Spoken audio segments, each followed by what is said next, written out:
Mr. Silent Channel.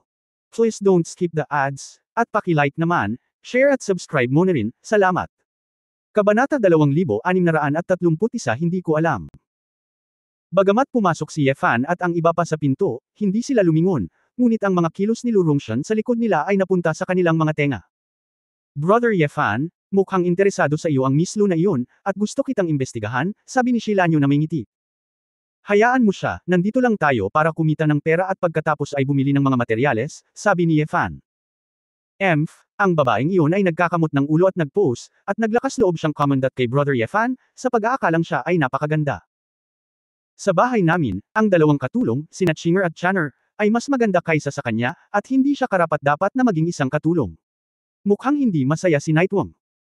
Hoy, galit na galit ako sa pamilya ko, bakit hindi ka mag-disguise, ibalik ang iyong orihinal na anyo, ilabas ang iyong Chinkyu bloodline at talento na malalandi, at humanga ang mga manunood. Seryosong mungkahi ni Yefan. Hindi. Miss, wala akong kaparehong kaalaman sa kanya. At saka, para lang kay Kuya Yefan ang hyume ko. Ngumisi si Wuye. Hindi napigilan ni Yefan na matawa, maaari itong magselos sa kanya, ngunit medyo cute ito, kaya inabot niya at hinawakan ang buhok ng batang babae nang may pagtataka. Sa bulwagan ng paghahanda, natagpuan ni Yefan ang silid ng paghahanda ng nagbebenta. Kinuha niya ang taiyi na pinaghalong gintong kahoy, ang itim na unicorn na dugo, ang Gubon kay Yuan Kill, ang Quenching Kill, at ilang iba pang materyales na nakuha ng sinaunang immortal na mundo ng mga espiritu na gusto niyang itapon sa pagkakataong ito. Lumabas. Ang appraiser ay isang matandang lalaki na may puting balbas at salamin. Nang makita ang isang tumpok ng mga materyales at gamot na tabletop sa mesa, siya ay natigilan ng matagal nang hindi umimik. Guro, magkano ang halaga nito? Tanong ni Yefan. Ang matandang lalaki ay tumingin kay Yefan na may komplikadong mga mata. Matapos magpigil ng matagal, itinaas niya ang 3 daliri. 30,000. Umiling ang matanda. 300,000. Napakamot pa sa ulo. 3 milyon. Hindi naman umiling ang matanda sa pagkakataong ito, napabuntong hininga na lamang. Sumimangot si Yefan at bumulong sa kanyang puso, kailangan ni Chu Yunyao na bumili ng mga pang-eksperimentong hilaw na materyales na nagkakahalaga ng halos 50 milyon sa kabuuan. Ito ay hindi maaari, 3 milyon ay masyadong maliit. Matanda, magkano sa tingin mo ang halaga ng mga espadang ito? Naglabas si Yefan ng ilang mababang antas ng magic weapon level na flying sword. Sa pangkalahatan, ang mga ito ay top grade, ngunit maaari silang pinuhin ng 3 beses sa pinakamaraming. Gumagamit na ngayon si Yefan ng mga lumilipad na espada, at kahit na ang mas matataas na espiritual na mga kasangkapan ay hindi kaakit-akit, at kahit na ang mga ilang beses nang nagpino ng mga espiritu ay mahirap lumabas sa entablado. Hindi niya alam kung anong grado ang itinatawag niya ngayon sa ilang lumilipad na espada, ngunit para itong isang magic na sandata na mas mataas kaysa sa isang espiritual na sandata, at bawat isa ay may pakiramdam ng isang sagradong bagay. Para kay Yefan, imposibleng gamitin ang magic weapon level na Phaegian. Ang mga espadang ito ay hindi makayanan ang kanilang layunin sa espada. Kaya naman, kung maibebenta ito sa magandang presyo, masaya si Yefan na ibigay ito sa mga nangangailangan nito. Siya mismo, ang malaking bagay ay pumunta sa mga kamay ng mas makapangyarihang mga monghe at kumuha ng ilang magagandang lumilipad na espada. Nang makita ng matanda ang mga lumilipad na espadang ito, muntik na siyang mawalan ng malay. Ikaw. Nanginginig ang matanda gamit ang kanyang mga kamay, nanlaki ang kanyang mga mata at nagtanong, ibebenta mo ba talaga ang mga espadang ito? Medyo naguluhan si Yefan, hindi ba dapat? Napakahalaga ng espadang ito. Siyempre naman. Itinatangi ng matandang lalaki ang mga espadang ito. Ito ay lahat ng mataas na grado at pinakamataas na grado na lumilipad na mga espada na pino para sa espiritu. Handa ka bang ibenta ang mga ito? Ilabas ang mga espadang ito, at ang mga powerhouse mula sa lahat ng antas ng buhay ay darating upang makipagkompetensya. Ikaw boy, saan ka nakakuha ng napakaraming espada? Isang walang kapantay na espada. Gayunpaman, maaari mong ibenta ito dito, ang mga espadang ito ay nasa iyo, at ang mga perlas ay maalikabok. Ikaw ay sapat na maswerte upang ilabas ito dito, kung hindi, ang mga espadang ito ay magdadala sa iyo ng kamatayan. Nagturo ng leksyon ang matanda. Napatulala si Yefan. As for what, konting waste sword lang yan. Ngunit kung iisipin mong mabuti, tila ang mga monghe sa sinaunang daigdig ng mga espiritu ng engkanto sa lupa ay ang pinakamahusay na lumilipad na mga espada sa antas na ito. Taiyi mixed gold wood, black unicorn blood, hindi bababa sa 300 milyong alliance coins ang maaaring i-auction, ang mga espadang ito. Ay hindi mabibili. Imposibleng tansyahin. May emosyong sabi ng matanda. 300 milyon. Nanlumo si Yefan, hindi mo sinabi kanina. Dahil wala kang common sense. Brat, paano ito magiging kayamanan na mabibili ng ilang milyon? Saang bundok ka nanggaling? Natatakot ako na ninakaw mo ang lahat ng matatanda sa iyong pamilya. Ang iyong ninuno ba ay isang sword wielder? Ikaw fan. Tumawa at bumulong sa kanyang puso, ako ba ang ninuno ng may hawak ng espada? Gayunpaman, may sapat na upang ibenta. Si Yefan ay tinatamad magpaliwanag, kaya nagdala siya ng 3 babae at bumaba sa isa sa mga kahon ng nagbebenta, naghihintay na magsimula ang auction. Brother Yefan, ang mga magsasaka na ito sa lupa ay masyadong mahirap. Ang mga bagay na ito ay maaaring ibenta sa halagang daan-daang milyon. Halos hindi ko napigil ang matawa ngayon. Masayang sabi ni Lan Yu. Hindi ba? Makatuwirang sabihin na ito ay masyadong primitive. Dapat itong pagbutihin, at dapat magkaroon ng mas maraming kayamanan sa langit at lupa. Umiling si Do Yuner at bumantong hininga. Nalampasan mo ang isang problema sa resource allocation. Dahil mismo sa kasalukuyang pandaigdigang paglilinang, kahit na mas maraming mapagkukunan, ang per capita share ay mas mababa. Sabi ni Yefan. Brother Yefan, baka makakuha tayo ng higit sa 1 bilyon sa hinaharap. Bibigyan mo ako ng 100 million, mamili tayo, okay. Napahajijek si Wu Yeshu. Sige, ihahatid na kita para bumili at bumili ngayon, may pera ako. Inakbayan ni Yefan ang isang babae at hinalikan siya ng 2 beses. Giggle, salamat sir. Kasabay nito, sa isang opisina sa itaas na palapag ng gusali ng auction house. Ilang auction item ni Yefan ang inilagay sa isang mesa. Ilang lalaki at babae na nakasuot ng mag-agarang damit ang mga executive ng Business Alliance, at hinahangaan nila ang 5 malamig at nagniningning na lumilipad na espada. Ang mga mata ni Lu Rongshan ay kumikislap, tinitingnan ang mga item sa auction, hindi siya makapaniwala sa mahabang panahon. Older Wang, ito ba talaga ang lalaking nagngangalang Yefan, na siya mismo ang naglabas ng auction item? Director Zhao, ang matanda ay nagsasabi ng totoo, at ang surveillance video ay patunay. Nakakatakot. Ang aming Xiangming Auction House ay tumatakbo sa loob ng libu-libong taon, at wala pang 10 piraso ng ganitong uri ng kayamanan ang aming nai-auction. Gaano kasagrado itong Yefan? Naglabas pa siya ng 5 piraso mag-isa. At ang mga mahalagang material na ito ay matatagpuan lamang sa mga sinaunang aklat. Miss Lu, nakita ko ang impormasyon tungkol sa Yefan na ito at sa mga babaeng iyon. Pumasok ang babaeng assistant sa pinto at inabot kay Lu Rongshan ang isang tablet.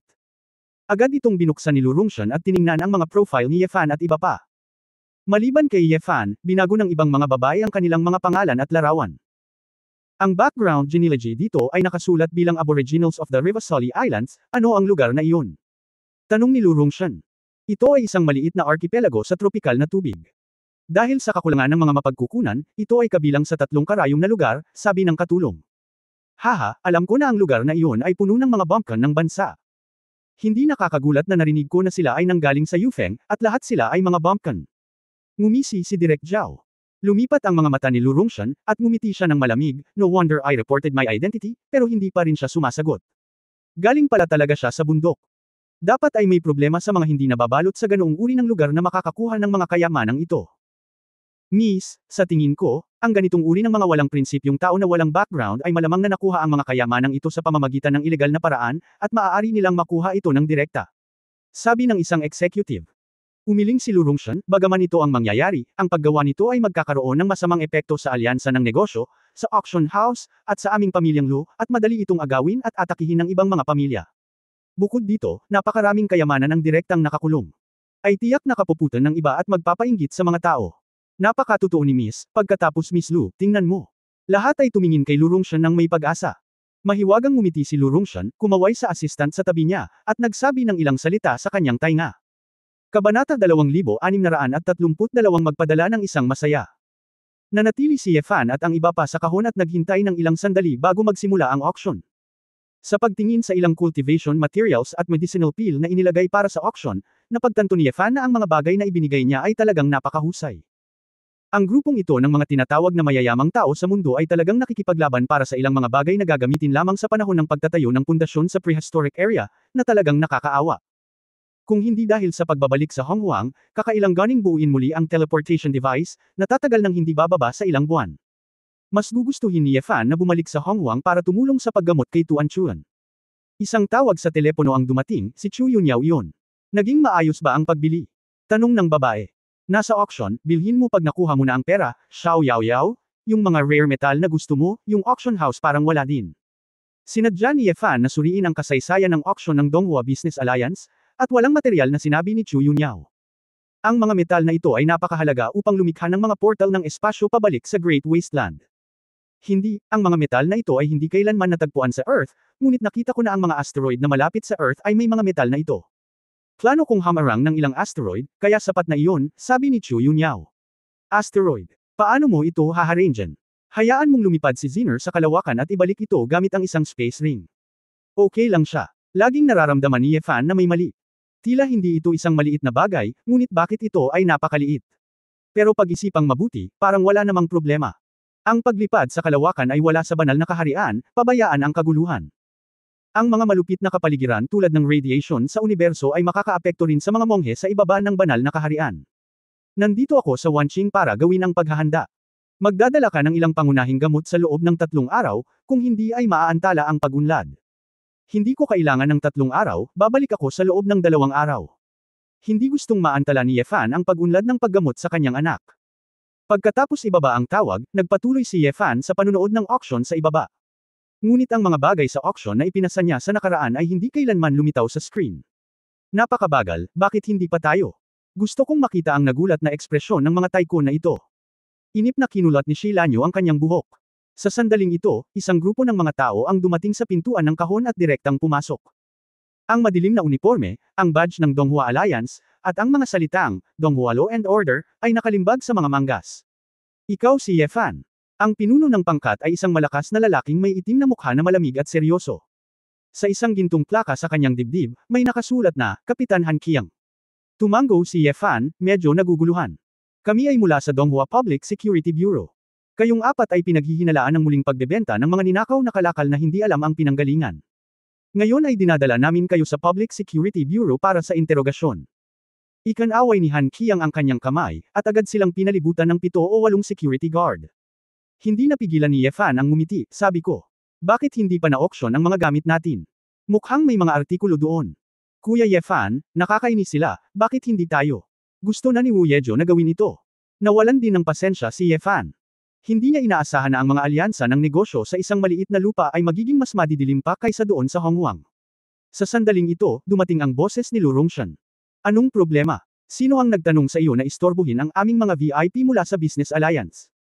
Si Lu Rongshan ay nakasuot ng Cheongsam, ang kanyang mahahabang binti ay umuugoy-ugoy sa mga hiwa, at isang dampi ng tanawin ay makikita paminsan-minsan. Captain Han, Mr. Yefan at ilang miyembro ng pamilya ang ating mga VIP, at ang kanilang mga ID ay na-check na lahat. Pumunta ka rito para arestuhin ang mga tao, hindi mo ba naiisip ang ating pamilyang Donghua Law? Tanong ni Lu Rongshan. Miss Lu, huminahon ka, nakatanggap din kami ng tipat na pag-alaman na ang grupo at ang mga bagay na ipinadala nila sa auction ay lubhang kainahinala, kaya dinala namin sila para sa interogasyon. Kung malinaw ang lahat ng pinagmulan, natural na ibabalik ng aming Security Bureau ang isa sa mga ito. Patas, hindi mapagpakumbaba o tahimik si Han Qiang. Kailangan ng ebidensya para maaresto ang isang tao. Nasaan ang ebidensya? Tanong ni Lu Rongshan. Ito ay isang bagay ng pagiging confidential, pasensya na hindi ko ito maibibigay dito, sabi ni Han Qiang. Sumimangot si Lu Rongshan, may warrant of arrest ka ba? Inilabas ni Han Qiang ang isang dokumento, syempre, lahat tayo ay kumikilos ayon sa mga regulasyon ng Donghua Alliance. Tumigil ka sa pag-arte, halika at hulihin mo kung may kakayahan ka. Inilibot ni Wu Yeshu ang kanyang mga mata. Ang mukha ni Han Qiang ay lumubog, at sinabi niya ng may panunuya, talagang traidor ito, tila may problema talaga ang mga kayamanang ito. Si Lu Rongshan ay nagmamadaling tumayo sa gitna, at marahan na kinukumbinsi na may nag-aalalang tingin, Mr. Yefan, ang 3 babae, mangyaring huwag kumilos ng walang ingat. Huwag kang mag-alala, tiyak na may mga hindi pagkakaunawaan, ang ating pamilyang Donghua Lu ay tiyak na isang masusing pagsisiyasat ang magbibigay sa iyo ng patas na pakikitungo. Anong ibig mong sabihin, masunurin tayong pumunta sa police station? Tanong ni Yefan na may mapaglarong ngiti. Huwag kang mag-alala, Mr. Ye, kahit na ang Public Security Bureau ay hindi mula sa aming pamilya Lu, hindi ito nangangahas na abalahin ang aming mga bisita sa alyansa sa negosyo.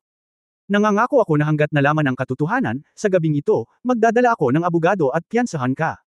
Si Lu Rongshan ay nagpakita ng nakakagaan ng ngiti. Kung gayon, paano ang aking auction? Tanong ni Yefan. Natural, ito ay selyado para sa iyo, at kapag ang kaguluhang ito ay natapos na, ang auction ay isasagawa gaya ng dati, Lu Rongshan vowed. Nakangiting tumango si Yefan, Ms. Lu, napakabuting tao mo. Nagnenegosyo tayo, at dapat nating bigyang pansin ang kredito. Tama iyon, ngumiti si Lu Rongshan. Tumingin si Yefan kay Shilanyo sa tabi niya, Xiaoyu, nakikita mo na masyado tayong iniisip ni Miss Lu, may bagay ba na dapat subukan ni Miss Lu? Hihi, syempre meron, ibibigay ko sa iyo. Nakakatuwa si Miss Lu. Magiliw na ngumiti si Shilanyo, mahinahong humakbang pasulong, at kumaway ng halimuyak sa harap ni Lu Rongshan. Si Lu Rongshan ay medyo maingat noong una, ngunit nang maamoy niya ang bango, walang nangyari. Hindi niya maiwasang magtaka, ano ang amoy nito? Napakabango nito. Baka ito ay isang uri ng sanggol. Hinawakan ni Ye Fan ang telepono at ngumiti, Miss Lu, gusto mo ba ang dala ko? Sinusubukan mo bang agawin ang lahat ng kayamanan sa amin? Hajijek. Napangiti si Lu Rongshan habang ang kanyang mga mata ay namumulaklak na parang apricot blossoms. Ang daming gumagala. Natural, ang mga kayamanang iyon ay isang pag-aaksaya ng pera para sa inyong mga burol. Ni hindi ninyo alam ang halaga nito, at hindi ninyo karapat-dapat angkinan ang mga ito. Sa sandaling matapos siyang magsalita, kinuha niya ang ilang tagasunod sa likod ni Lu Rongshan, at Han Qiang mula sa security team at iba pa. Nabigla. Ubo-ubo. Ang katulong sa likod niya ay hindi maiwasang magpaalala. Miss Lu, tumigil ka sa pagbibiro sa oras na ito, nagmamadali ring sabi ni Director Zhao. Tila naramdaman din ni Lu Rongshan na may mali, at hindi sinasadyang tinakpan ang kanyang bibig. Kung gayon, ano ang plano ni Miss Lu sa amin at sa mga auction? Tanong ulit ni Ye Fan. Hindi na ito makontrol ni Lu Rongshan, buong pagmamalaki niyang ngumiti, syempre, ilalagay ka namin sa bilangguan ng Public Security Bureau, hahanapin ang lahat ng lote mo, at pagkatapos ay ikulong sila sa bodega ng aming alyansa sa negosyo. Pagkaraan ng ilang sandali, maghanap lamang ng ilang piraso. Ang mga pekeng produkto, palitan, at ibenta ang mga pirasong ito mula sa black market, siguradong kikita ka ng malaki. Sa sandaling matapos siyang magsalita, si Lu Rongshan ay natigilan, at tinakpan niya ang kanyang sarili ng kanyang mga kamay na may maputlang mukha. Q. Kabanata 2633 Marangal na imahe. Si Ye Fan at ang tatlong babae ay hindi napigil ang matawa. Higit na kawili-wili ang kasalukuyang anyo ng babae kaysa sa mapagpanggap at mabait na mapagkunwari niyang hitsura ngayon. Anong problema, ako? Sa wakas ay may napagtanto si Lu Rongshan, galit niyang itinuro si Shilanyo. Ikaw, anong ginawa mo sa akin? Inosente ang mukha ni Shilanyo, pinadalhan ka lang nila ng pabango, pero hindi ka nila pinilit na sabihin ang totoo. Sa katunayan, ang ginamit ni Shilanyo ay isang uri ng sincerity glue na maaaring maging sanhi ng ilang mga tao na hindi makapagsinungaling at maipahayag ang kanilang sinseridad sa maikling panahon. Siyempre, para sa mga may katulad na mga base ng paglilinang, ito ay magiging hindi epektibo sa lahat. Ngunit para sa ganitong uri ng cultivation base na 108,000 milya ang layo, imposibleng labanan. Ako, sinabi ko na ang lahat. Ito ba ay kasinungalingan? Putol ni Ye Fan. Hindi. Siyempre totoo. Karapat-dapat din kayong mga bastos sa aming Donghua Business Alliance auction. Tulad ng tatabyunan na sana ito ni Lu Rongshan, nadulas na naman siya. Nakalanghap siya ng malamig na hangin, hindi siya makapaniwala na napakabuka ng bibig niya. Natigilan ang mga assistant at executive sa likod. Iyon ang unang pagkakataon na nakita nila si Lu Rongshan na napakasungit. Miss Lu, ano ang iniisip mo ay walang kinalaman sa amin. Nandito kami para sa mga ninakaw na gamit, at ngayon gusto naming arestuhin sila. Sa sandaling ito, alam ni Han Qiang na kailangan niyang kumilos sa lalong madaling panahon, at mabilis na iniutos ang pag-aresto. Ngunit nang matapos siyang magsalita, nakita niyang may nakasabit na ng maikling kutsilyo sa kanyang leeg, na nakadikit sa kanyang lalamunan. Biglang sumulpot si Wu Yesho sa kanyang harapan, at lahat ng nasa kahon ay napabuntong hininga, hindi alam kung ano ang nangyayari. Huwag kang gumalaw, baka masiraan ng ulo ang kapitan mo, nakangiting sabi ni Wu Yeju. Naging berde ang mukha ni Han Qiang, tumigil ka. Huwag kang gumalaw. Miss Lu, ikaw at itong Kapitan Han Qiang ay hindi dapat nasa parehong pahina, tama ba? Tanong ni Ye Fan. Kinagat ni Lu Rongshan ang kanyang mga pilak ng ngipin, syempre. Hindi. Imposible. Ang pamilyang Chang, na namamahala sa Public Security Bureau, at ang aming pamilyang Lu ay mga kaibigan ng pamilya. Ang mga young masters ng pamilya Chang ay lahat ay nabighani sa akin. Hindi ba madaling hilingin sa kanila na gawin ang isang bagay? Oh, mukhang natigilan si Ye Fan. Mapatla ang mukha ni Lu Rongshan, at hindi na siya makapaghintay na makakita ng bitik sa lupa para makapasok. Miss Lu, ikaw, mukhang nanlumo si Han Qiang, ngayon silang dalawa ay naging biro. Kinagat ni Lu Rongshan ang kanyang mga ngipin sa galit, naging malungkot ang kanyang mga mata, at wala na sa kanya ang malumanay na ekspresyon na mayroon siya ngayon. Ye Fan, mayroon kang ilang mga kasanayan, ngunit sa palagay mo ba kung sasaktan mo ang aming pamilyang Donghualu at ang Public Security Bureau, maaari ka talagang maging ligtas. Ipinapayo ko sa iyo na tanggalin ang pag-record ngayon lang. Ang pangyayari ngayon, hahayaan natin. Kung hindi, kung gagawin mo, huwag mo akong sisihin, Lu Rongshan, sa pagiging bastos. Ito ay ang site ng Donghua Business Alliance. Basta mag-utos ako, hindi ka pwedeng lumipad. Walang pakialam na sinabi ni Ye Fan, wala pa kaming pera, at wala kaming planong umalis. Siya nga pala, Miss Lu, ano sa tingin mo ang Han Qiang na ito? Siya, Humph, isa lang siyang aso mula sa pamilyang Chang. Kung bibigyan mo siya ng ilang buto, kakawag-kawag niya ang kanyang buntot at luluhod at dilaan. Naiinis ng inis siya ni Lu Rongshan. Namula ang mukha ni Han Qiang nang marinig niya ito, at hindi siya nang ahas na magsalita. Hindi napigilan ni Lu Rongshan na takpan muli ang kanyang bibig. Napagtanto niya na may malaking mangyayari sa pananatili niya rito, kaya mabilis siyang tumalikod at tumakbo palayo. Hoy, Miss Lu, huwag kang magmadaling umalis, hindi pa tayo tapos magtanong. Umiwas si Shi Lanyo at direktang hamarang sa daan. Nakakatakot ang mukha ni Lu Rongshan, munting bastard. Ano ang ginawa mo? Sumabog siya at sasampalin na sana si Shi Lanyo sa mukha. Ngunit si Lu Rongshan ang kalaban ni Shi Lanyo. Bitik. Sinampal ni Shi Lanyo ang kanyang mukha at nanguna para sampilan ito ng diretsyo. Ikaw ay isang puta. Napasigaw si Lu Rongshan, hindi makapaniwala na napakalakas ng maliit na katawan ni Shi Lanyo. Xiaoyu, nakakatamad makipaglaro sa amin ng mag-isa, lumabas at magsaya kasama ang lahat. Sabi ni Ye Fan, at direktang binasag ang kanyang kamao sa reinforced insulating glass sa likod. Klang! Ang! Nabasag ang salamin, at ang eksena sa auction sa ibaba ay nagulat, at lahat ay tumingin sa ibabaw ng may pagtataka. Nang makita nila kung sino ang nasa kahon, maraming bisita sa eksena ang nagturo at nagturo. Miss Lu Rongshan. Ang Han team ng security team. Anong nangyayari? Gustong tumakas ni Lu Rongshan nang mapagtanto niyang may mangyayari. Ngunit hinawakan siya ni Shi Lanyo at direktang kinaladkad pababa. Miss Lu, nasaan ka? Casual na tanong ni Shi Lanyo. Siyempre hindi. Sa sandaling matapos magsalita si Lu Rongshan, agad na namula ang kanyang mukha. Oh, saka kanino mo unang binigay? Ay, my master. Lu Rongshan, at malapit na siyang mag-collapse sa isang iglap. Ah, ang master mo. Ilang taon na ang master mo? Nagulat si Shi Lanyo, napagtanto niyang napakasimple niya. Siya ay higit sa 700 taong gulang. Namumula ang mukha ni Lu Rongshan, at sumuko siya sa kanyang pagtutol. Ewan ko, open ka, ilan na ba ang kasama mong lalaki? Hindi ko na mabilang, ang mga nakatatandang kapatid na iyon, at ang mga lalaking iyon mula sa malalaking pamilya, ay madalas na magkasama. Yung mga lalaking yun, basta matikman sila ng tamis, susundin nila ako. Marami akong napala sa pag-asa sa pamamaraang ito. Then may boyfriend ka ba? Kung alam niya. Honest si Chang Haotian, mas maganda kung lokohin mo ako. Sa mga mata niya, palagi akong anak ng pamilya Lo. At saka, sumailalim na si Miss Ben sa repair surgery para ikasal sa susunod na taon, na sapat na para bigyan siya ng mukha. Natahimik ang mga manunood, at pagkatapos ng mahigit 10 segundong katahimikan, muli na namang sumigaw. Lahat ay tumingin kay Lu Rongshan ng may pang-aalipusta, pangungutya, at pagbibiro, tulad ng nanunood ng isang payaso. Wuho! Direktang umiyak si Lu Rongshan, natakot at nagalit, tinuro si Shi Lanyo, at nanginginig, Devil! You devil! Alam niya na pagkatapos ng araw na ito, hinubog niya ang marangal at marangal sa loob ng maraming taon ng imahe ay ganap na nasisira. Sa kahon, may masamang tingin si Han Qiang sa kanyang mukha, ngunit nang makitang niloloko ni Lu Rongshan ang kanyang sarili, mas nakaramdam siya ng kagaanan.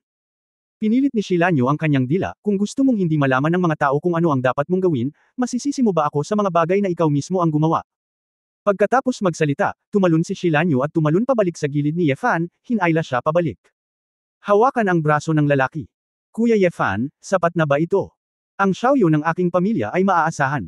Puri ni Ye Fan, at pagkatapos ay inalog ang telepono sa assistant ni Lu Rongshan at sa iba pang katabi niya. Ang sinabi niya dito ngayon ay ang kanyang pribadong buhay.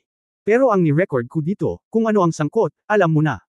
Ang katulong at ang iba ay lahat malamig. Masisira ang reputasyon. Bagamat hindi ito ganap na mawawasak, ang permanenteng upuan ng Donghua Alliance ay tiyak na mawawala. Pagkatapos magsalita ni Ye Fan, lumabas siya kasama ang 3 babae. Pagkalabas ng 3 babae sa auction building ay hindi na nila napigil ang tumawa. Xiaoyu, grabe ka. Ngayon mo lang talaga ako nilibang. Ang taong nagngangalang Lu ay naging ganito. Sabi ko nga hindi siya kaaya-aya sa mata. Siyempre, ang sixth sense ng babae ay espiritu. Masayang sabi ni Wu Yeju.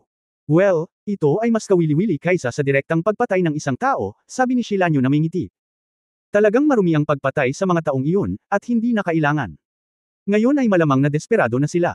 Gaano man karaming pera ang ginagastos nila, gusto nilang sirain ang mga recording na iyon. Hindi napigilan ni Du Yuner na matawa. Huwag mong sabihin, medyo mabilis ang pagdating. Si Ye Fan at ang 4 ay katatapos lang tumawid sa isang kalsada, at sa harapan nila ay isang matandang lalaki sa kaharian ng immortalidad, kasama ang ilang lalaking nakaitim, na nagmamadaling sumakay sa hangin. Mr. Ye Fan, mangyaring manatili. Kabanata 2634 na fiancé. Sa shouting room, naabutan na ng mga ito. Kahit ano, huminto si Ye Fan at ang 4. Isang matandang lalaki na may kulay abo na buhok na naka-brocade na roba, na may magiliw na ngiti sa kanyang mukha. Sa Sia Lu Yuanshan, ito ang deacon at elder ng pamilya Lu. Ang nangyari ngayon sa auction house ay dahil sa mahinang disiplina ng pamilya naming Lu. Ang babaeng iyon na si Rongshan ay nalilito at sakam din, kaya tiyak na parurusahan natin ito ng mabigat. Ibibigay ko kay Mr. Ye. Humihingi ako ng paumanhin, at sana ay mabigyan kami ni Mr. Ye ng pagkakataon na gumawa ng mga pagwawasto. Nandito lang ako para kumita ng pera, at wala akong hinaing sa iyong pamilyang Lu. Hanggat may makukuha ako, natural akong magiging tamad na ituloy ito, sabi ni Ye Fan. Na may malinaw na ekspresyon sa kanyang mukha, tumawa si Lu Yuanshan at sinabing, naniniwala din ako na tiyak na hindi magiging kontrabida si Mr. Ye na nagmamalasakit sa lahat. Ano ang kailangan mo, Mr. Ye, sa Donghua Alliance? May kapangyarihan ang aming pamilyang Lu. Sana po ay matulungan po ninyo ako ng kaunti para makabawi sa pagkawala sa pagkakataong ito kay Mr. Ye. Gusto ni Ye Fan na direktang humingi ng pera, ngunit siya mismo ang kumuha ng pera at kailangan niyang maglibot para bumili ng mga materyales, na talagang napakahirap. Dahil ang pamilyang Lu na ito ay isang lokal na ahas, maaari rin nating gamitin ang mga ito upang bilhin ang lahat. I want to buy some things. Since gusto mong humingi ng sorry, then help me buy everything, and I will buy it at the market price. Nang marinig ito ni Lu Yuanshan, paulit-ulit siyang sumang-ayon, okay, so very good, then please go to our Lu family a few steps away, para maubos natin ang pagkakaibigan ng mga Panginoong may lupa, at pagkatapos ay pag-usapan ang pagkuha. Tumanggo si Ye Fan, bagamat alam niyang karamihan sa pamilya Lu ay may nakakalito, ngunit wala siyang pakialam. Hanggat kaya niyang gawin ang mga bagay para sa kanya, anuman ang ibig sabihin ng pamilya Lu ay magiging ulap. Hey, kailan mo ibabalik ang ilan sa aming mga auction? Tanong ni Wu Yeshu. Sa ngayon, aayusin ko kaagad, nakangiting sabi ni Lu Yuanshan. Isang grupo ng mga tao ang dumating sa bahay ni Lu, pumasok sa bakuran, at nalaman na ito ay itinayo sa isang landscape na hardin tulad ng isang pintura ng tinta. Mga puting pader at itim na tile, water pavilion na mga bulaklak na bintana, rockery pine at kawayan, pagbabago ng tanawin sa hakbang-hakbang. Paminsan-minsan ay sinulyapan ni Lu Yuanshan ang mga ekspresyon ni Ye Fan at ng iba pa, nag-iisip. Pagdating nila sa isang eleganteng bahay na may tanawin ng pool, umupo si Ye Fan at apat, habang naghahain ng tsaa at merienda ang mga katulong. Mr. Ye, ano ang gusto mong bilhin? Tanong ni Lu Yuanshan. Nagpadala si Ye Fan ng listahan mula sa kanyang telepono. Ang mga bagay na ito ay umabot sa humigit kumulang 50 milyon, at dapat itong bilhin sa loob ng 2 araw, matigas na sabi ni Ye Fan. Kumunot ang noo ni Lu Yuanshan at tinitigan ito ng mabuti saglit, karamihan sa mga bagay na ito ay tila mga gamot at materyales sa paggawa, ngunit hindi karaniwan, ngunit kakailanganin ng ilang oras upang makolekta ang lahat ng ito. Maaari rin, Mr. Ye at ang tatlong binibini, manatili dito sa unang pagkakataon. Bumili ka para sa'yo. Hindi na kailangang mabuhay, kailangan kong isama sila sa paglalakad, at kapag nakolekta mo na ang lahat, pupunta ako upang kunin ito, sabi ni Ye Fan. Kumislap ang mga mata ni Lu Yuanshan, at sinabi niya, Mr. Ye, narinig ko na mayroon kang ilang recording sa auction house. Ngayong kaibigan ka na ng aming pamilyang Lu, maaari mo bang tanggalin muna ang mga pag-record? Hindi masyadong maganda para sa taong may pusong gumamit nito. Hey! Ngumisi si Ye Fan, hindi niya intensyon na gamitin ang recording bilang paraan ng pamimilit. Tatanggalin ko ang item kapag nakuha ko ito. Kung hindi ka naniniwala sa akin, ako mismo ang hahanap ng solusyon. Ang ekspresyon ni Lu Yuanshan ay matigas, Mr. Nag-iisip ka ng sobra, pagkatapos ay pag-uusapan natin ang bagay na ito pagkatapos ng pagbili. Hihilingin ko sa mga katulong na ipadala ang mga bagay sa auction ng ilang tao. Habang pinapanood ang matanda na umalis, mukhang nag-aalala si Du Yuner, Brother Ye Fan, pakiramdam ko ay tinatago nila ang kanilang mga kutsilyo sa kanilang mga ngiti. Si Ye Fan ay humigop ng tsaa at bahagyang ngumiti, may ilang langgam na naghuhukay ng mga butas sa harap ng gulong, kaya ba talaga nilang pigilan ang pag-usad ng gulong? Hindi nila mapigilan ang gusto kong gawin. Hindi iyon ang ibig kong sabihin, nag-aalala lang ako, kailangan nilang mamatay. Kapatid na Ye Fan, marami kang nakitang malalaking eksena, at napakataas ng kaharian, maraming maliliit na tao ang tiyak na hindi mapakali. Ngunit pagkatapos ng lahat, lahat sila ay buhay, at ang pagpatay ng labis ay palaging masama. Ito ay mas mahusay na magbigay sa kanila ng maaga. Tingnan mo ang lakas, para makakilos sila ng masunurin at hindi magkaroon ng anumang labis na maling akala, sabi ni Du Yuner. Sister Yuner, masyado kang mabait. Kung mabubuting tao sila, natural na magiging maayos sila, pero kung masama ang iniisip nila, bakit mo sila ililigtas? Ang pagpapanatili sa kanila ay isang sakuna, buntong hininga ni Shilanyo. Kumunot ang noo ni Du Yuner. Yuner, maaari mong pag-isipan ito, kung hindi dahil sa iilan sa atin ngayon, kung ito ay ibang mga nagbebenta at si Lu Rongshan ay nakatitig sa kanila, maaaring hindi sila makaalis sa buhay na ito, sabi ni Ye Fan. Tumanggo si Du Yuner, tama, mabuti at masama ang magbubunga sa huli, sila na ang bahala. Sa kabilang panig, ang pamilya Lu ay pinagkadalubhasaan ang pag-aaral. Nakatayo sa likod ng isang lalaking may mahabang itim na buhok, tiningnan ni Lu Yuanshan ang lalaki na nasa edad 40 at 50, at iniulat, Patriarch, hindi ko nakikita ang paglilinang ng mga taong iyon. Pagkapasok nila sa garden, sobrang kalmado sila sa mga tanawin dito. Mukhang hindi pa niya nakita ang mundo. Natatakot ako na this time miss, may na-encounter talaga akong hidden master or anak ng hidden family. Si Lu Ronkyo, ang lolo ni Lu Rongshan, ay kasalukuyang pinuno ng pamilyang Lu, at isang permanenteng miyembro ng Donghua Alliance. Direktor. Walang ekspresyon ang kanyang gwapong mukha, at marahang pinupunasan ng isang anti-Gong China sa kanyang kamay. Kung wala ka talagang kakayahan at background, paano ka maglakas loob sa aming pamilyang Lu at ipahiya si Rongshan sa publiko? Ang babaeng si Rongshan ay higit pa sa matalino, ngunit kulang pa rin siya sa katahimikan, sa pagkakataong ito ay apurahan ang mga bagay. Magpatuloy at hilingin sa iba't ibang media na harangan ang balita ng auction house ngayon, at bigyan ka ng higit pang mga benepisyo. Kung tatanungin mo ang pamilya ni Chang, sasabihin ko sa iyo ng personal. Tumango si Lu Yuanshan, oo, ang may-ari na iyon. Ye Fan at ang iba pa, ano ang dapat kong gawin sa kanila?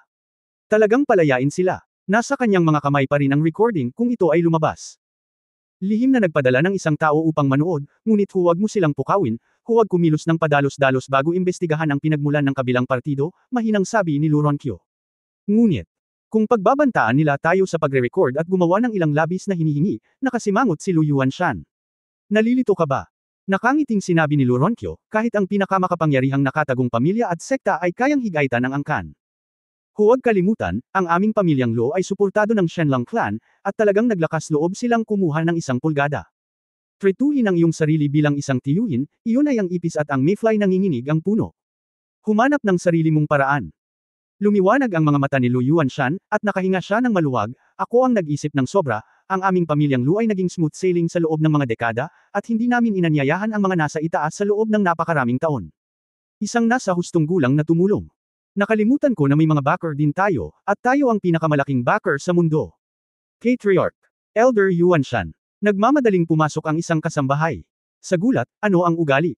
Tinuruan siya ni Lu Yuanshan ng leksyon. Pinapatawad na ng elder ang kasalanan. Ang young master na si Chang Haotian ang pumunta sa pinto at nagsabing gusto niyang ipaghiganti si Miss Rongshan. Kami, hindi namin ito mapipigilan. Ano? Pumunta si Haotian dito. Patriarch, ano ang dapat kong gawin? Haotian, gusto ko na si Rongshan mula pa noong bata ako, at itinuring ko siya bilang isang kayamanan sa loob ng maraming taon. Kumislap ang mga mata ni Lu Ronkyo, hindi naman masama, ang batang iyon na si Chang Haotian ay ang pinuno ng nakababatang henerasyon ng pamilyang Chang, at ang kanyang lakas ay hindi mas mahina kaysa sa iyo.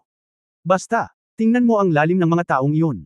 Chapter 2635 Tawa ako ng tawa. Si Ye Fan ay nakaupo sa pribadong silid, pinapanood sina Shilanyo at Wu Yesho na nakikipagkompetensya para sa isang piraso ng cake. Kayong dalawa pwede ba wag na kayong mahiya, lalabas ako mamaya bibili kayo, bakit nyo ninanakawan? Wala akong ganitong klase ng cheesecake sa Honghuang, matagal na akong hindi nakakain nito, agrabyado na sabi ni Wu Yesho. Nang makita ito, ibinuka ni Shilanyo ang kanyang bibig at kumagat. Ah, Xiaoyu, ang tanga mo. Tumanggi si Wu Yesho na kumagat mula sa kabilang panig. Agad na nagtagpo sa labi ang dalawang dalaga. Sa unang tingin, tila mapusok na naghahalikan ng dalawa, ngunit sa totoo lang, hindi na makapaghintay ang dalawa na nakawin ng cake sa bibig ng isa't isa. Namula si Du Yuner nang makita niya ito, at hindi niya naiwasang italikod ang kanyang ulo. Sanay na si Ye Fan, dahil minsan mahilig makipaglaro ang mga babae sa isa't isa ng ganito. Nang makitang nahihiya si Du Yuner, niyakap siya ni Ye Fan at umupo sa kanyang kondongan. Ano namumula ka, halika, hinahalikan ka ng asawa ko. Oh, sa bahay ng iba. Yuner nga pala, noong wala ako, na-establish mo na naman ba ang ganoong klaseng koneksyon sa kapatid mo? Hindi, parang hindi mo ito mararamdaman sa buong eroplano. Yun na nga, sayang naman, talagang pinaghirapan kita all these years. Having said that, kakaiba talaga ang power ng eroplano, and it can isolate the feeling of your Phoenix sisters. Brother Ye Fan, kumusta ka? Sa tingin mo ba nakakatuwa kung kailangan mong bantayan ang kapatid mo sa tabi kahapon? Haha, hindi ba nakakatuwa kapag nakikita mo ang kapatid mo? Gustong sunugin ng kapatid ko ang bahay. Nasunog. Nagtatawanan ang dalawa ng makarinig sila ng galit na boses mula sa labas. Ye ang apelyido. Umalis ka dito kung lalaki yan. Dinilaan ni Wuyek ang kanyang mapupulang labi, at nang marinig niya ito, sa sobrang galit niya ay inilabas niya ang kanyang kutsilyo. Nasaan ang bastard sa kaharian ng immortalidad, nanliligaw sa kamatayan, Kuya Ye Fan, papatayin ko siya. Hinawakan ni Ye Fan ang babae at sinabing, ano ang ikinatutuwa mo, kumain ka ba ng pulver ngayon? Tumayo si Yefan, lumabas ng pribadong silid at pumunta sa isang platform na sementado ng mga cobblestones. Mukhang galit ang isang gwapo at matipunong binata na nakasuot ng asul na maong jacket at nakatayo ang buhok.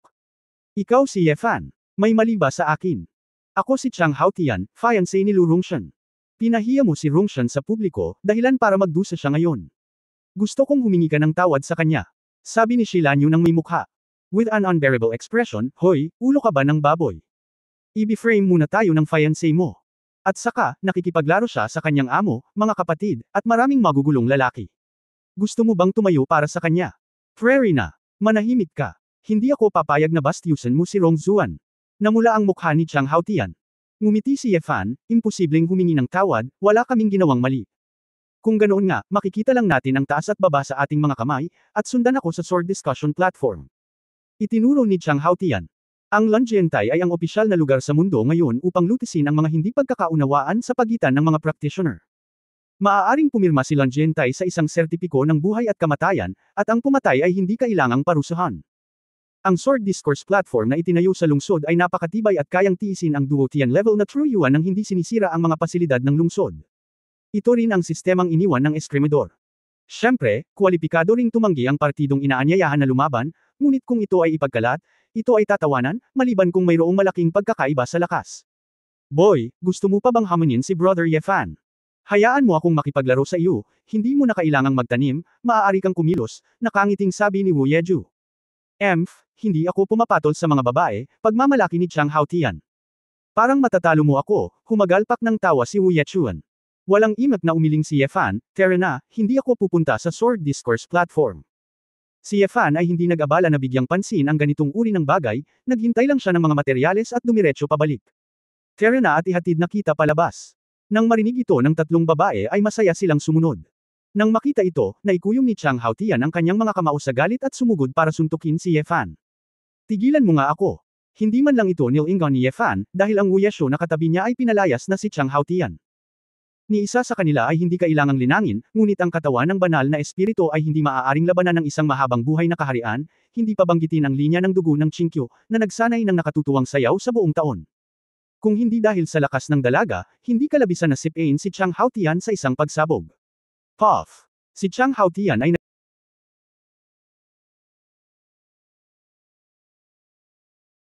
nagsuka ng dugo at nahulog sa gilid ng isang rockery. Pinapanood silang apat na naglalakad palayo na hindi makapaniwala. Paano ito posible? Natigilan siya. Ang ganitong uri ng pang-aapi ay naranasan lamang ng mga White Tiger Master na nakilala niya nang bumisita siya sa White Tiger Clan. Hindi kaya kabilang sila sa clan. Naguguluhan si Chang Haotian, bagamat hindi niya alam kung ano ang kanyang cultivation, ngunit umaasa lamang sa sipa na ito, alam niyang maaaring hindi niya matalo kahit isang babae. Rong Zuan. Si Chang Haotian, na inis na wala siyang silbi, ay tumama sa lupa gamit ang isang kamao. Dumating si Yefan at ang iba pa sa gate. Si Lu Yuanshan ay mukhang humihingi ng tawad, hawak ang isang kahon sa kanyang kamay, na naglalaman ng ilan sa mga espada at materyales ni Yefan. Mr. Ye, ang young master ng pamilya Chang ay talagang matigas ang ulo. Kung nasaktan kanya, pakibayaran ang kanyang mga kasalanan. Hindi siya masama, at sobrang kinakabahan kami kay Rong Zuan. Inilagay ni Yefan ang mga bagay sa singsing at mahinang sinabi, sana huwag mo na akong saktan muli. Lumiwanag ang mga mata ni Lu Yuanshan nang makita niya ang singsing sa kamay ni Yefan. At nang marinig niya ito, muling sumikip ang kanyang mukha, at walang laman ang kanyang puso. Hehe, nagbibiro si Mr. Ye, hindi na tayo maglalakas loob na malito ulit. Kinabukasan, gusto kong makita ang lahat ng mga materyales. Pagkatapos magsalita ni Yefan, dinala niya ang tatlong babae at naglakad sa labas ng kalsada. Tumingin si Lu Yuanshan sa likuran ng apat na paalis na may madilim at komplikadong ekspresyon. Sa likod niya, dahan-daang naglakad si Lu Ronkyo. Mukhang, ang mga taong ito ay talagang nagtataglay ng mga kakaibang kakayahan at pambihirang lakas, kaya napakaswal nila sa aming pamilyang Lo. Yuanshan, pumunta ka at gumastos ng pera para malaman kung may mga anak ng clan na lumalabas para maglakad. Oo. Si Yefan at ilang mga tao ay dumating sa distrito ng negosyo ng Donghua City, na nakikita ang mataong kalye at ang nakasisilaw na mga bintana, ang tatlong babae ay kasing saya ng mga bata, gustong makita ang lahat. The Cultivator's Retreat Syndrome, tuwing lalabas siya ng bundok, parang kababayan na pumapasok sa syudad. Napatulala si Yefan. Brother Yefan, napakaganda ng damit na ito, gusto ko. Sa isang tindahan ng damit, sinubukan ni Shilanyu ang isang fringed retro dress ng may pag-asa. Bumili. Agad na pumayag si Yefan, at kukunin na sana ang kanyang card, ngunit nalaman niyang mali ito. Nakakahiya, hindi pa ako kumikita. Kakatawa hanggang mamatay, kahit na ang mga black hole ay masisira. Ang iyong kamahalan na Sword God, isang makapangyarihang eroplano, ay walang pera na pambili ng damit para sa isang babae. Haha! Tumawa si Wu Yeshu hanggang sa sumakit ang kanyang tiyan. Napagtanto din ni Shilanyo na wala talagang pera ang lalaki, kaya wala siyang pagpipilian kundi ibalik ang mga damit ng may pag-aatubili. Paano ang pagnanakaw? Nagpakita si Wu Yeshu ng munting ngiti ng demonyo. Shuwanger, huwag kang mag-isip ng masasamang ideya, kung gayon hindi tayo magiging hari ng demonyo sa mundo. Pati mga tindahan ng damit ay ninakawan. Hindi nakaimik si Du Yuner. Si Yefan ay nag-aalala tungkol sa kanyang sarili, ngunit biglang narinig na libu-libong tao ang nagtipon sa isang parisukat na hindi kalayuan, at may mga pagsabog ng tagay. Medyo naramdaman niya, at biglang ngumiti.